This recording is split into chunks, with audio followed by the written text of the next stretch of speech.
Okay, thanks everybody. Welcome to tonight's meeting. This is a branch meeting of the Glasgow City for Solidarity. So welcome, and you can see some well-kent faces but also some new faces here tonight. So welcome to one and all.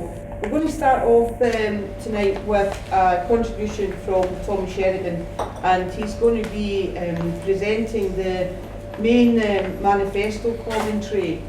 Our conference is next Saturday in Glasgow, the Scottish conference, and so Glasgow as a city has to take a position on certain things, and Tommy's going to outline what some of the main manifesto commitments are going to be that will be presented at the conference next week. So I'll hand over to Tommy. Thanks very much, Lynn, and thanks very much, comrades, brothers and sisters, for making it along tonight. It's not the most pleasant of evenings, so it's good to see you all here. I think it is fit and proper that we in Solidarity do recognise National Holocaust Memorial Day, and that we have paid our respects in relation to the Holocaust. Sometimes people get a wee bit confused in relation to the development of politics in opposition to what Israel does as a state across the world, and quite clearly and categorically they are now a rogue state, a state that bullies and encourages and spreads terror and breaks all of its international commitments and laws in relation to its continued occupation of Palestine. So we have to all the time in Solidarity and as socialists recognise there is absolutely no contradiction in being against the Holocaust, against fascism, against Nazism, and remembering what happened, not just to the Jews, but to the trade unionists, to the Catholics, to the socialists, to the disabled citizens in relation to the Holocaust. We remember that, we respect that memory, and we give a commitment that we will always fight against fascism and any repeat of the fascist parties that try again to pollute our society.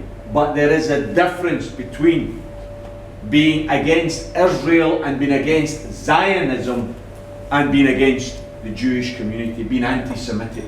Anti-Semitism has nothing to do with being anti-Zionist and anti-Israel. We have to be absolutely clear about that. What Israel has done and continues to do throughout the Middle East is part and parcel of the problems that across our world lead to a conflation of conflict and, unfortunately, resistance that often is condemned as terrorism. But I do have to say at meetings like this, as I have at meetings all over the country, there has got to be a recognition that if your country was occupied by an unwelcome and invading force, what would you do? What would you do? Would you be someone who accepts that and meekly goes along with that occupying force, or would you be one of those that was involved in the resistance?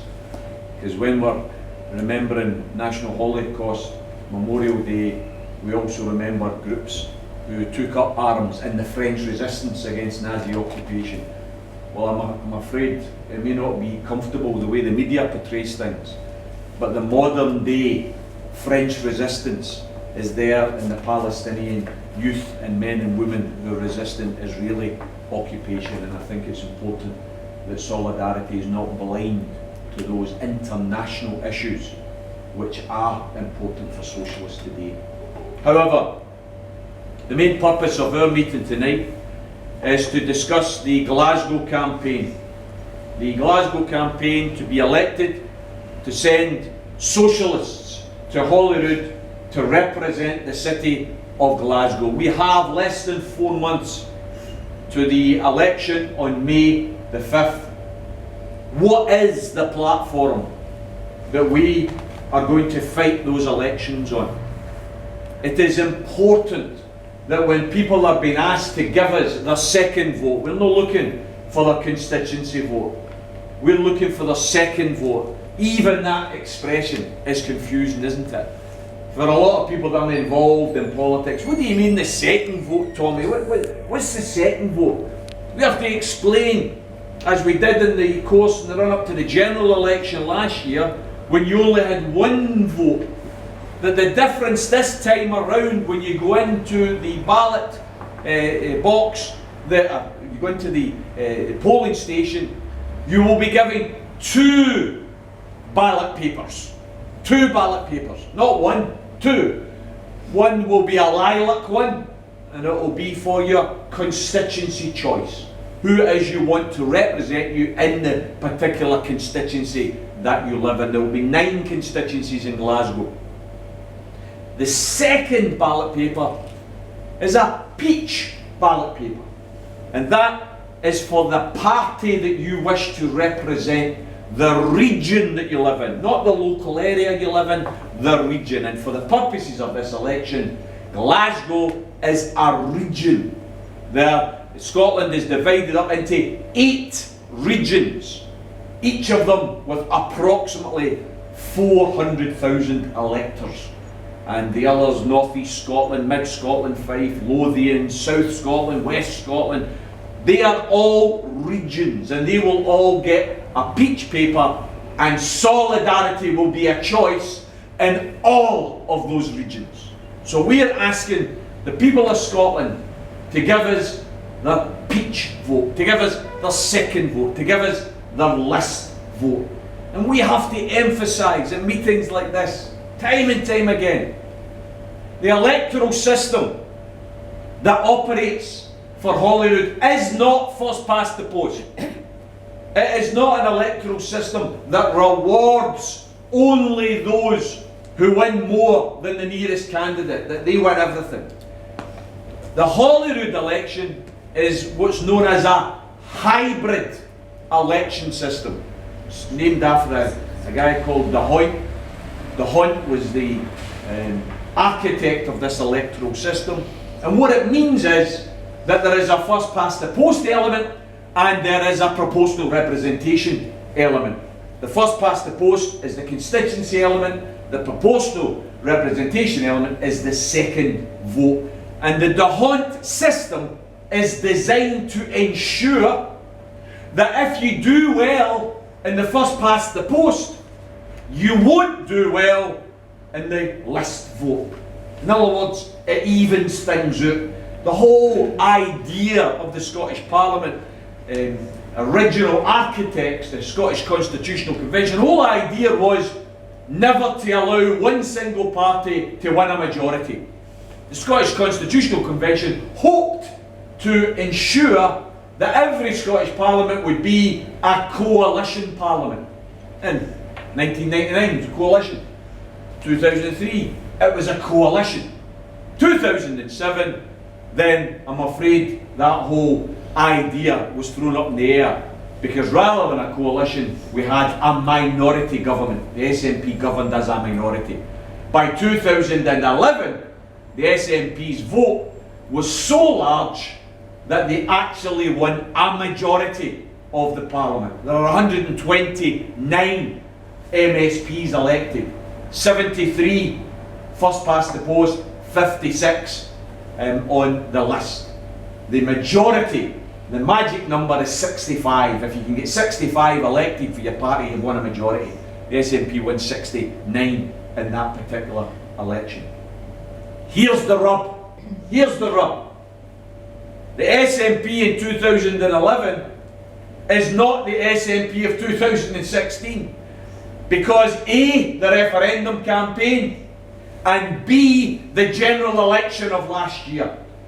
What the referendum campaign did and what the general election campaign illustrated was that Scotland is now more divided than ever, and those parties that lined up with the blue Tories, the Lib Dems and the Labour Party, who became the yellow and the red Tories by lining up with the Bitter Together campaign to try and crush the dreams and the hopes and the aspirations of those of us who believe in an independent Scotland. Those parties are now forever out of the trust, out of the circle, particularly of the working class across Scotland. They will never ever be trusted again, and the general election of last year illustrated that, didn't it? When you had 59 seats that were up for grabs for Westminster, 59, and 56 of them went to the SNP because people united behind voting for the SNP as a mark of support for independence and of opposition to austerity. So the SNP of 2011 is much stronger now in 2016. Every opinion poll since last year, and there have been somewhere in the order of 27 different opinion polls. I was looking at the research today. Every one of them has the SNP at a minimum of 49% on the first past the post, and some of them have it as much as 55% first past the post. Every one of those polls predicts that the SNP will win on the first constituency section between 70 and 73 seats. In other words, they will win either all but 3 of the constituency votes, or they're going to win every single one of them. The SNP are going to become the majority government in May on the first past the post section alone. That's the reality. No matter what the SNP hierarchy are going to tell you, that's the reality. The SNP hierarchy are saying, no, we need your both votes. And I can understand some part of why they're saying that, because they don't want to appear to be complacent, they don't want to take things for granted. But the arithmetic, the science, not the arguments of me, the science of the electoral system means, take Glasgow as an example. The number of votes that you get on the peach vote, on the list vote, is divided by the number of seats that you win on the first past the post vote plus 1. Plus 1. So if you win 1 seat, then your vote's divided by 1 plus 1 is divided by 2. What is going to happen in Glasgow is the SNP are going to win 9 constituency seats. They're going to win all of the Glasgow seats. So the votes that they get on the list will be divided by 9 plus 1. What does that mean? That means that 200,000 people in Glasgow, take that as an example, 200,000 people in Glasgow could vote SNP first past the post, SNP list. They'll win all the seats first past the post. But the list vote is divided by 10. So the 200,000 votes becomes, for the purposes of the list vote, 20,000. 20,000. That means that voting for the SNP 1 and 2 becomes not just a wasted vote, but it actually assists the unionist parties. It will allow the unionist parties to maintain a presence in the Scottish Parliament. The Labour Party, the Tory Party, the Lib Dems, they will be able, in a city like Glasgow, where Labour was able to muster somewhere in the region of 150,000 votes in Glasgow in 2011. Well, if they get to 150,000 votes, they'll be able to win virtually all the list seats. The SNP are not going to come anywhere near, because they're only going to have 20,000 votes for the purposes of that calculation. Wouldn't it make sense, therefore, for those who believe in independence, for those who believe that the Scottish Parliament should be full of people fighting for an independent Scotland, fighting against austerity, fighting against nuclear weapons, fighting against fracking, fighting for a higher standard and quality of life for all people in Scotland, wouldn't it make sense, if you're going to vote for independence, give the SNP your first vote, but don't waste your second vote. Don't waste your second vote. Give it to Solidarity. Give it to a party that's going to fight for independence.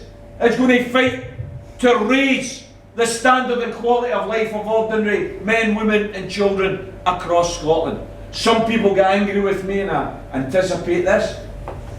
some people get angry with me when I make this point, that in us calling for the second vote, it is not a narrow political sectarian call, because what I'm saying is give Solidarity your second vote. But if for some reason you don't like us, and you don't think that you want to give Solidarity your second vote, it doesn't change the fact that giving your second vote to the SNP is a waste. So give it to another pro-independence, anti-austerity party, whether that be the Greens or any other party. In other words, we're not making here a narrow political sectarian point about the second vote. We are addressing the fact that the electoral system is set up to ensure that the party that does well, first past the post, is not going to do well in the list section. So please don't waste your second vote. And I know there'll be all sorts of keyboard warriors out there who are making the point, no, you're wrong, Tommy. 1 and 2 SNP, 1 and 2 SNP. The truth of the matter is, and they may not like this, the truth of the matter is sometimes in life, causes are bigger than parties. We in Solidarity, in the run-up to the general election, we decided, and we took a lot of flack for it, we get attacked from several quarters, who I've got a lot of time and respect for on the left, socialists. We took a decision not to stand in the general election and instead to call for a vote for the SNP, because the cause of independence was bigger than our party. The cause of independence, when you've only got one vote, why stand and divide the independence vote? Why stand and divide the anti-austerity vote?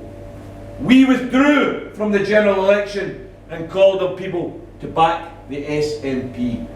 Well, I've got to say to you, brothers and sisters, now you've got 2 votes. Now the cause is still bigger than the party. But the cause of independence is not served by giving both votes to the SNP. The cause of independence is served by voting 1 SNP, 2 Solidarity, or another pro-independence party. Please, let's try and get the message across there. Don't waste the second vote. Some people say, Tommy, you shouldn't just be calling for SNP supporters to give you the second vote. What is it that you're standing for? Well, we've got loads that we're standing for. Number 1, and this is for those who believe in independence, number 1 in our manifesto is a commitment, if elected, that we will move a private member's bill to introduce Indy Ref 2 by 2018. That there should be another referendum at the latest by 2018. I hear these arguments all the time for people. We're not ready yet, Tommy.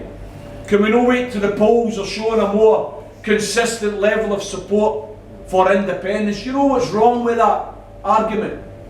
What's wrong with that argument is the very people who are suffering most from Tory austerity and Tory cuts are the very people who can't wait. The people that are getting penalised on benefits. The people that are getting hunted and haunted because they happen to be disabled citizens.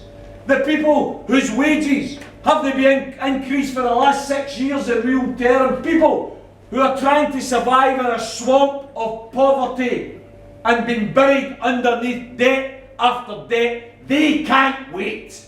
They can't wait.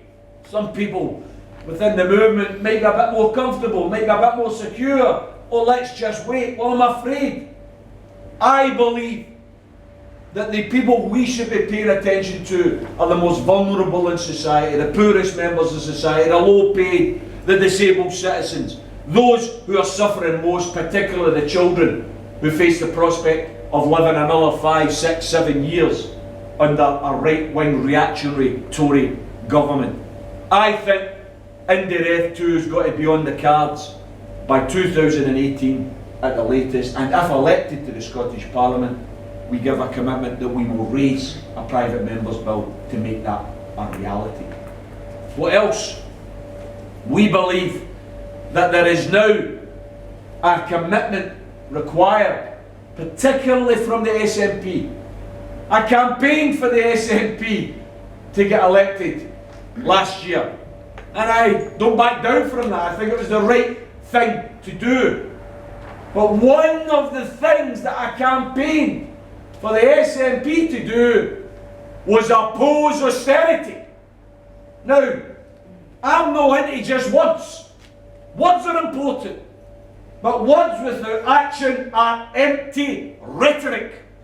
And what the SNP said last year was vote for them and you're voting against austerity. Brothers and sisters, passing on the cuts from Westminster to Holyrood and then passing those cuts on to the 32 local authorities in Scotland is not opposing austerity, it's passing on austerity. What we need is a bit of steel now. What we need is a bit of defiance, not compliance with these austerity measures.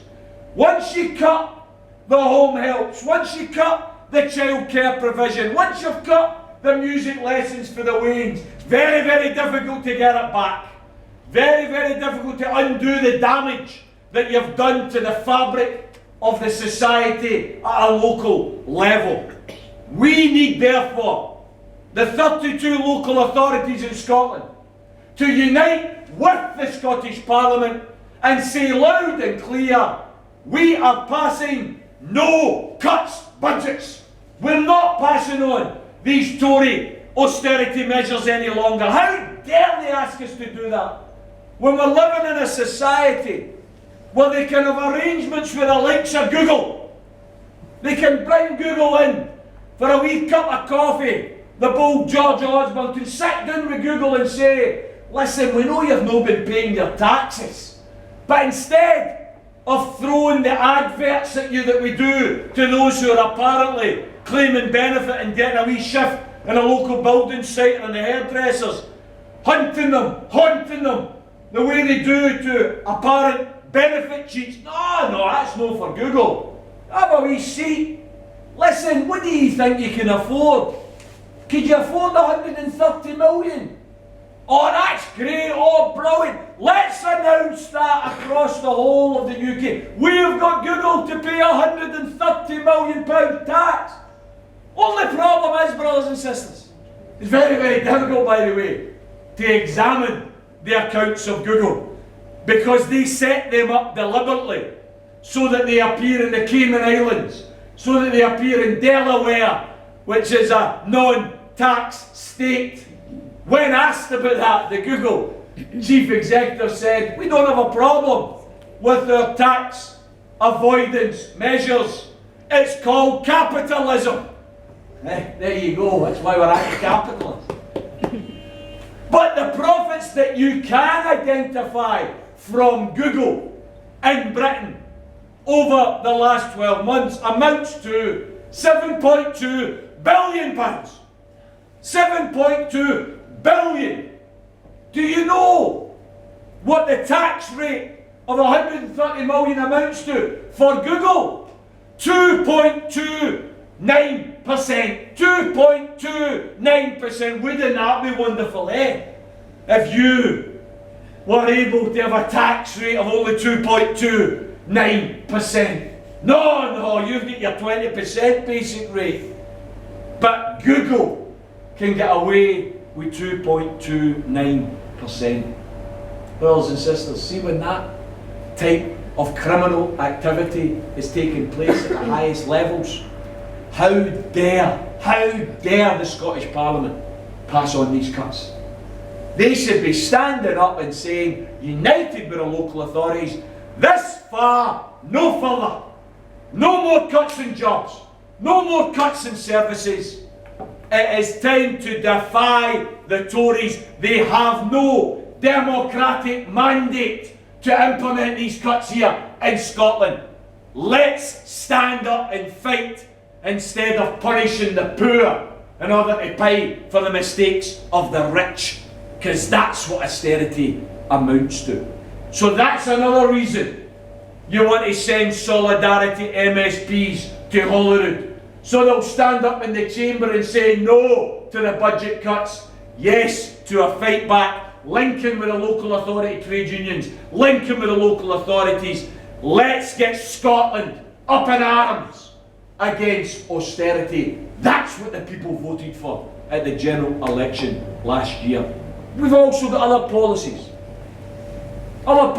which I won't be able to go into detail because of the iron chair of my sister here, second on the list in Glasgow, who's told me that I've got very little time left. And when my sister tells me that, I tend to pay attention. I've learned that over years of experience. But we've got other policies. Like, instead of words of opposition to the unfair council tax, we've got a proposal to replace the unfair council tax. In the sessions of the Parliament so far, there has been only one proposal introduced as a bill to replace the council tax, and it was me that introduced it in 2006 to replace the unfair council tax with the Scottish service tax, which would tax individuals according to their ability to pay, with a £10,000 a year cut off, so that you don't have to fill in a complicated exemption form. If your income's less than £10,000 a year, you're automatically exempt. That would take on board over 80% of the pensioners in Scotland would become automatically exempt. What the service tax does do is it introduces levels of taxation, so that based on your income, the higher you earn, the more you pay. The reality is 77% of Scots would pay less under the service tax. 16% of Scots would pay more under the service tax. The rest would pay the same as they're paying just now. But the service tax would generate every single year £300 million more than the council tax generates, but it would generate it in a fairer fashion. That's the beauty of the service tax proposal. That's what we want to take into Holyrood. What else are we going to take into Holyrood?